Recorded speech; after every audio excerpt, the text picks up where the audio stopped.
NEET தேர்வு விண்ணப்ப கட்டணம் மீண்டும் பெறுவது தொடர்பாக மாணவ மாணவிகள் கேட்கும் ஒரு சில சந்தேகங்கள் மற்றும் அதற்கான விளக்கங்கள். கேள்வி: நான் மீண்டும் ஜூன் 21 தேர்வு எழுத உள்ளேன்.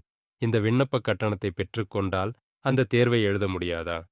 பதில்: கண்டிப்பாக எழுதலாம். கேள்வி: நான் ஜூன் 21 தேர்வு எழுதுவதற்காக தேர்வு மையத்தை மாற்றியுள்ளேன். என்னாலும் கட்டணத்தை திரும்ப பெற்றுக்கொள்ள முடியுமா? பதில்: கண்டிப்பாக முடியும். கேள்வி: அப்படியென்றால் இந்த கட்டணத்தை பெற்றுக்கொண்டு ஜூன் 21 தேர்வுக்காக மீண்டும் தனியாக விண்ணப்பம் பதிவு செய்ய வேண்டுமா? பதில்: ஏற்கனவே பதிவு செய்திருந்த விண்ணப்பம் போதுமானது. மீண்டும் விண்ணப்பிக்க தேவையில்லை. போப்புவேத்த.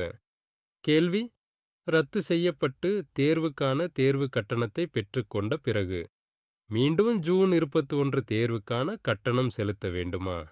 பதில்: தேவையில்லை. கேள்வி: ரத்து செய்யப்பட்ட தேர்வுக்கான கட்டணம் நான் மீண்டும் பெற்றுக்கொள்ளாமல் விட்டுவிட்டால் ஏதாவது பிரச்சனை வருமா? பதில்: அப்படி ஒன்றும் ஆகாது. நீங்கள் அப்படி பெற்றுக்கொள்ளவில்லை என்றால் அது உங்களுக்கான நஷ்டம் மட்டுமே. கேள்வி: எப்போது வரை செய்யலாம்? பதில்: மே 27 கடைசி நாள் இன்று சொல்லப்பட்டுள்ளது. கடைசி நாளில் நிறைய மாணவர்கள் பதிவு செய்வார்கள் என்பதால் உங்களால் பதிவு செய்ய முடியாமல் போகலாம். அதனால் எப்போதும் கடைசி நாளின் கடைசி நேரம் வரை கண்டிப்பாக காத்திருக்கக்கூடாது.